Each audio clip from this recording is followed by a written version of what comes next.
Assalamualaikum Bang Andi dan untuk semua keluarga Bang Andi. Saya Adi dari Makassar, Sulawesi Selatan. Mau cerita tentang pengalaman saya Bang. Setelah saya pelajari dan amalkan apa yang ada di YouTube Abang tentang sadar Allah dalam kehidupan. Begini Bang, waktu itu saya duduk santai di kursi dan kaki saya selonjorkan ke atas meja.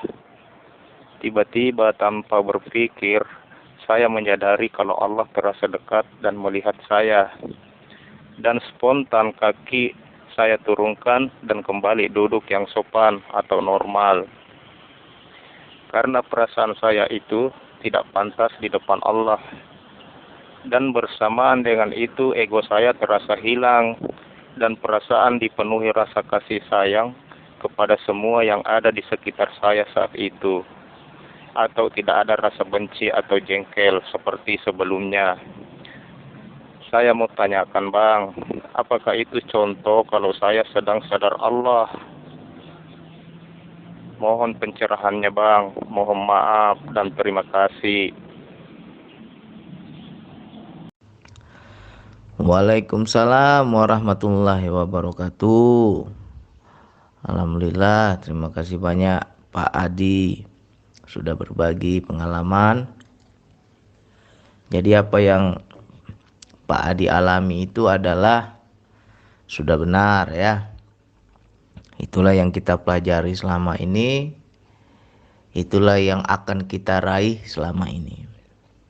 Jadi sadar Allah itu bukan hanya sekedar kata-kata, tapi harus teraplikasi dalam perbuatan. Harus teraplikasikan dalam sikap ya. Sehingga di situ akan mencerminkan adab yang berakhlak itu ketika kita mencapai sadar Allah. Jadi ini kita ulang-ulang nih. Ini udah kajian lama ini, sudah sering saya ulang-ulang, tapi nggak apa-apa diulang terus ya. Mudah-mudahan tidak bosan. Karena di YouTube saya itu kan banyak juga yang baru bergabung, baru ketemu YouTube-nya sekarang, jadi ya kita ulang-ulang lagi. Jadi mengenai sadar Allah ini mungkin masih asing bagi orang-orang yang baru mulai belajar, baru mulai mendengar apa sih sadar Allah ini. Kok baru dengar saya kata kalimat sadar Allah, ya kan? Sadar Allah ini sama dengan ihsan. Ya. Seperti apakah ihsan itu? Keisanan itu seperti apa? Seolah-olah engkau melihat Allah.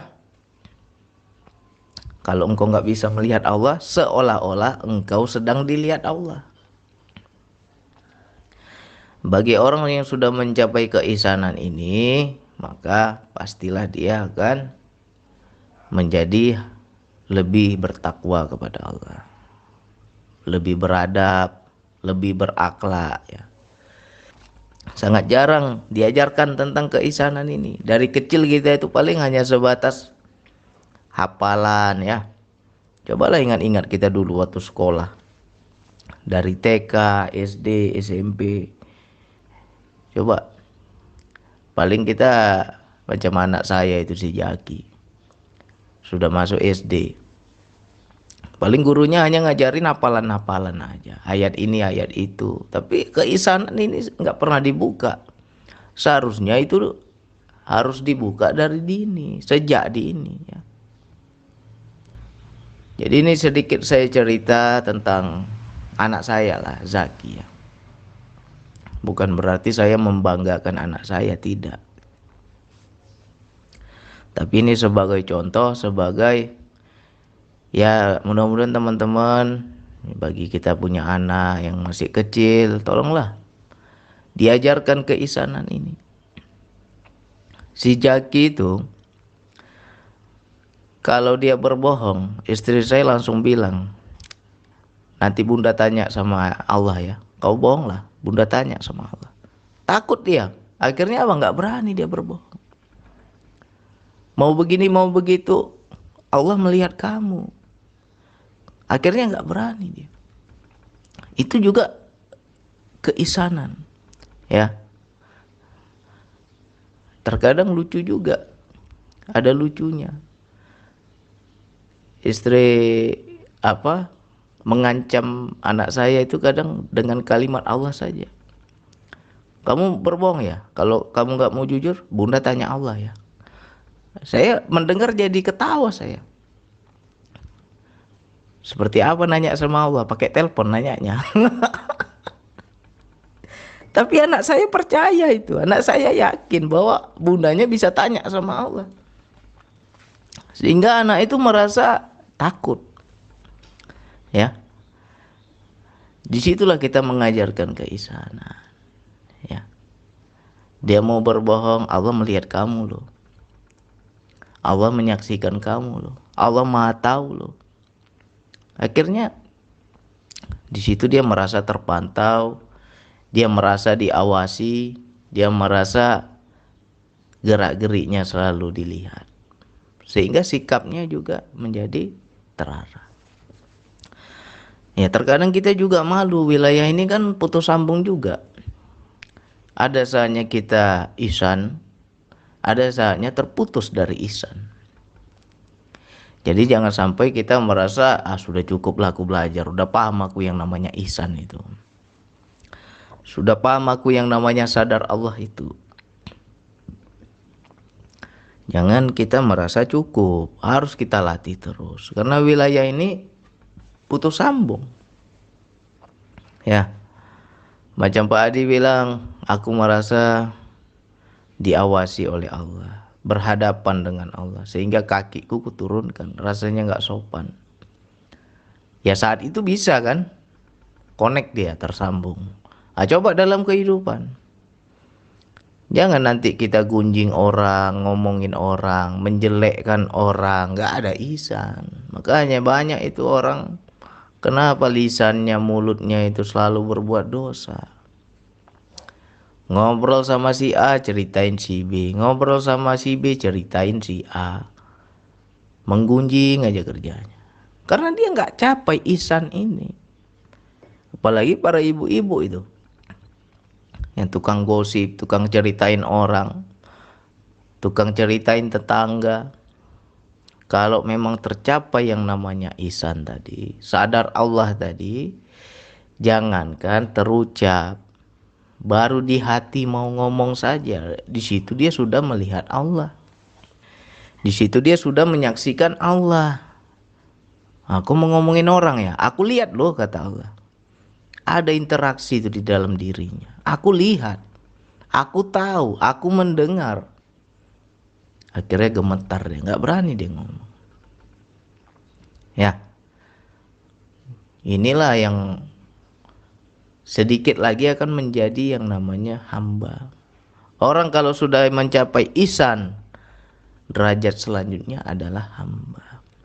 Jadi jangan sampai kita mengaku aku hamba Allah. Hamba Allah itu nggak sembarangan. Ada nggak ihsan di dirinya? Jadi untuk mencapai itu bagaimana Bang? Ya banyaklah metode, teknik. Ya. Siapa yang mengenali diri akan mengenali Tuhannya. Ya. Diri dulu yang harus kita bangkitkan. Diri dulu yang harus kita kenali. Karena untuk menyaksikan Allah ini adalah wilayah penyaksian dengan rohani. Seperti Pak Adi tadi, saya merasa Bang dekat sama Allah. Rasanya berhadapan sama Allah Bang. Di situ saya malu Bang ngangkat kaki ini. Akhirnya saya turunkan kaki saya. Ya. Nah di situ yang melihat Allah itu siapa? Mata mana bisa melihat Allah. Ya. Allah itu dia yang zohir, dia yang batin. Ya. Ketika melihat Allah dengan mata kepala ini, Allah itu menjadi batin, nggak nampak. Ya. Tapi kalau sudah melihat dengan kesadaran jiwa, Allah menjadi zohir. Seperti apakah Allah itu yang zohir ya? Nggak bisa diungkapkan. Karena yang namanya batin ketemu batin, goib ketemu goib, ya nggak goib lagi. nggak batin lagi, menjadi nyata, menjadi zohir. Lantas seperti apa kita menerjemahkan Allah yang zohir? Yang nggak bisa diterjemahkan.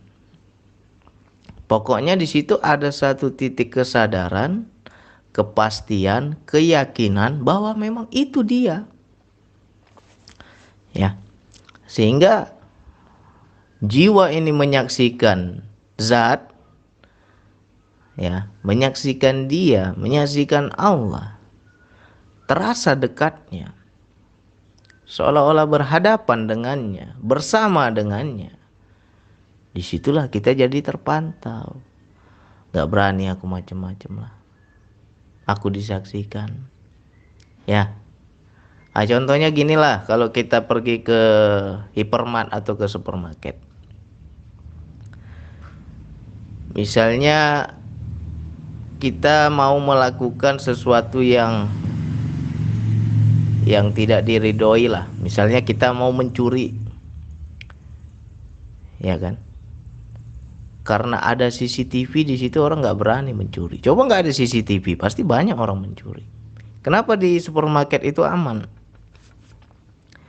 Karena di segala penjuru ada CCTV. Dia merasa diawasi, dia merasa dipantau, dia merasa dilihat gerak-geriknya, sehingga nggak berani dia macam-macam.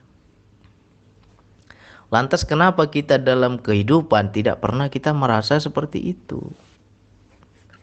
Mengapa kita tidak pernah merasa aku ini dipantau oleh Allah? CCTV Allah itu di mana-mana. Kenapa tidak ada kesadaran seperti itu? Makanya banyak orang mencuri, banyak orang korupsi, banyak orang berbuat zolim, banyak orang bermaksiat. Slow aja dia. Enak aja dia, biasa aja dia. Karena dia tidak mencapai yang namanya ihsan. Ya. Jadi kalau kita sudah mencapai ihsan, kemana kita mau sembunyi? Terang-terangan Allah lihat. Sembunyi-sembunyi Allah lebih lihat. Mau bagaimana kita berbuat dosa? Mau bagaimana kita bermaksiat? Kalau udah merasa ihsan, sudah merasa dipantau, gak akan bisa. Jadi kalau ada orang yang sudah derajatnya ini derajat hamba Allah, ya, dia betul-betul luar biasa lah takwanya kepada Allah. Dia tinggalkan semua segala dosa maksiat. Bukan berarti dia mampu, bukan berarti dia hebat, tapi karena sejatinya sudah dapat dia kuncinya, yaitu ihsan tadi. Ya. Makanya banyak teman-teman yang belajar sebelum mengamalkan zikir nafas biasa aja bang. Aku mau berbohong slow, mau marah-marah slow, mau berbuat dosa slow, mau bermaksiat slow. Tapi setelah mengamalkan zikir nafas kok rasanya takut ya bang. Kok rasanya diawasi ya bang? Karena itu kita sudah mencapai yang namanya ihsan. Nah, jadi untuk mencapai keihsanan ini salah satu metodenya adalah zikir nafas. Amalkan zikir nafas dengan sungguh-sungguh, aktif jiwa kita. Sudah aktif jiwa kita baru bisa menyaksikan Allah. Sudah menyaksikan Allah baru yang namanya ihsan. Sudah ihsan, takwa. Ya. Jadi setelah ihsan menjadi takwa, baru di situ derajatnya hamba. Ya. Inilah yang jarang diajarkan. Dari kecil kita paling hanya hafalan-hafalan. Tidak pernah dikenalkan Allah sejak dini. Ya. Tidak pernah kita dikenalkan sejak dini. Nah. Anak saya ajarkan itu. Terkadang ada saatnya saya itu belum bergerak itu, udah azan ya kan. Di masjid azan itu. Tapi saya masih sibuk main HP itu, belum bergerak saya ambil wudhu kan. Bukan berarti saya nggak dengar azan, dengar. Tapi anak saya itu main kesadarannya. Apa dia bilang? Ya itu Allah sudah panggil ya, sholat ya. Allah sudah panggil itu. Di situ connect langsung, tersambung langsung, ya kan? Aduh, malu aku, diginiin pula aku sama anakku sendiri. Anakku sendiri pula yang ngingatin, ya kan? Justru anak-anak itu kalau kita ajarkan kesadaran ini, wah luar biasa. Dari kecil lah ajarin, sehingga mereka terpantau. Ya, ngomong kotor dia nggak malu kamu di hadapan Allah. Allah menyaksikanmu. Mulutmu kotor kali itu ngomong. Nggak penting kamu ngomong. Malu dia. Ya, jangan sudah tua-tua baru belajar keisanan. Otak udah makin lemah, pikiran makin lemah. Baru belajar ihsan. Kayak mana kita mau nangkap? Inilah salah pendidikan kita ini. Ya kan? Orang menganggap bahwa ini ilmu ketinggian, nggak boleh anak kecil. Justru ihsan ini harus dari kecil kita ajarkan. Ya. Kita ajarkan dari kecil. Anak saya itu kalau dia berbohong, istri saya enak aja itu. Bunda tanya Allah ya, awas kamu kalau bohong. Ngaku langsung dia. Nggak berani dia bohong. Ya kan? Karena kesadarannya nyambung. Ya kan? Saya pun bingung nanya pakai mana, apa pakai telepon. Emang berapa nomor telepon Allah? Ya kan? Ketawa-ketawa istri saya itu saya aja. Ya. Nah, jadi yang Pak Adi dapatkan sudah benar. Yang penting dilatih, jangan merasa sudah sampai, jangan merasa sudah aku sudah kuasai lah. Kajian Bang Andi itu gitu-gitu aja kok, asik itu aja diulang-ulang. Memang betul diulang-ulang. Tapi jangan merasa kita sudah hafal. Karena wilayah ini kalau nggak diulang-ulang melemah dayanya. Ya, justru dengan diulang-ulang itulah kita terasa. Ya, itu juga putus sambung loh. Jangan kita bilang aku sudah ihsan, udah mencapai ihsan. Besok di kehidupan tergoda pula kita kan, diajak korupsi, diajak mencuri, tergoda pula kita. Hilang ihsannya. Nggak sadar kita dipantau oleh Allah. Kalau memang kita sudah mencapai yang namanya ihsan, baik terang-terangan maupun sembunyi, baik ramai-ramai maupun sendiri, gak berani macam-macam. Ya, kemana kita mau lari, kemana kita mau sembunyi, Allah Maha tahu. Ya kan? Gak usah di luar diri, di dalam diri aja dia ngomong. Di dalam diri aja dia tegur kita. Mau begini, mau begitu, ngomong terus dia. Gimana kita mau berbuat dosa? Jadi bersyukurlah orang-orang yang sudah mencapai ihsan. Jadi di situ akan terarah kepada ketakwaan. Ya, misalkan seperti azan, ya, bunyilah suara azan di masjid. Diajak kita untuk sholat. Bagi orang yang tidak ada ihsan, ya itu biasa aja itu. Tapi bagi orang yang sudah ihsan, dia sadar itu Allah yang sedang panggil. Dan ketika dia masih sibuk dengan urusan duniawi dan dia belum mau melaksanakan apa yang diperintahkan, hatinya akan gelisah. Itu contoh-contoh orang yang ihsan. Ya. Itu contoh-contoh. Kadang kita terlalu sibuk dengan dunia. Ini kerjaan tanggung ini nggak bisa ditinggalin nih, harus saya lanjut kerja ini sampai selesai. Rupanya sudah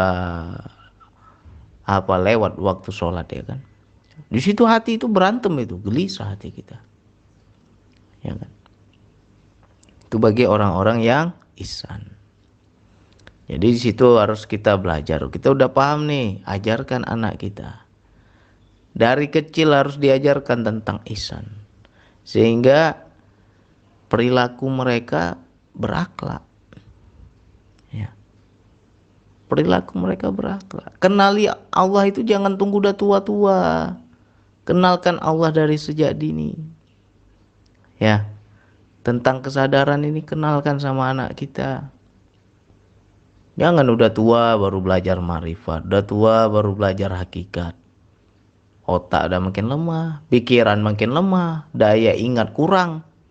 Tapi kalau anak-anak kita ajarkan dari sekarang, daya ingatnya kuat. Ya. Sekali aja kita ajarkan, ingat itu.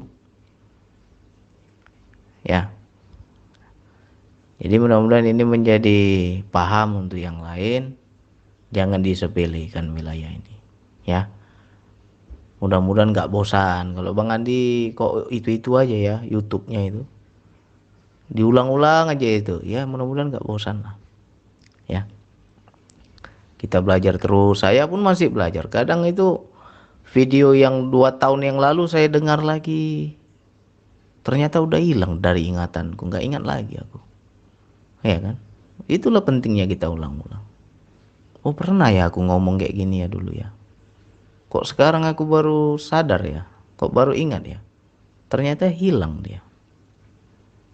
Jadi harus kita ulang-ulang. Biar peka, biar tajam ya. Jadi yang Pak Adi rasakan tadi sudah benar. Tapi jangan merasa puas. Diaplikasikan dalam kehidupan. Ya. Dibawa interaksi terus Allah itu. Keluar rumah, nah, bawa Allahnya, bersamalah Allah. Mau kerja, bersamalah Allah. Mau ngapain aja, bersamalah Allah. Jadi kita terkontrol, ya, nggak macem-macem kita. Terpandu hidup kita. Ya, mudah-mudahan ini untuk saudaraku, sahabatku yang lain menjadi paham. Coba nanti di explore lah dalam kehidupan. Banyak ini. Contoh-contoh ihsan ini banyak. Pokoknya yang utama adalah merasa diawasi. Itu yang bagus. Awalnya merasa diawasi. Kalau diawasi itu belum ada interaksi dia. Tapi kalau sudah di atasnya lagi itu udah interaksi, udah ada obrolan 2 arah, ya. Allah ngomong, kita pun jawab. Nanti kita ngomong, Allah pun jawab. Ya, kalau sudah mencapai itu luar biasa. Akan ada penasehat diri. Jadi ya, bagi teman-teman yang belum bisa ke situ, yang penting yang utama adalah terpantau dulu.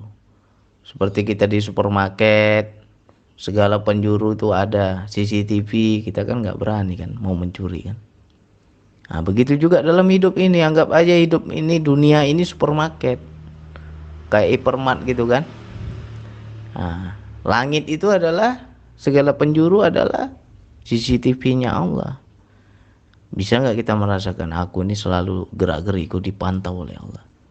Kalau kita merasakan seperti itu, itulah ihsan. Nggak berani macam-macam. Ya. Mudah-mudahan yang sedikit ini manfaat. Silakan diulang-ulang lagi. Ajarkan juga anak kita, ya. Tapi jangan terlalu tinggi. Ajarkan sesuai yang mereka pahami aja. Pelan-pelan ajarkan tentang kesadaran, tentang keihsanan, sehingga mereka merasa diawasi Allah. Ya, hanya itu yang bisa saya sampaikan. Wassalamualaikum warahmatullahi wabarakatuh.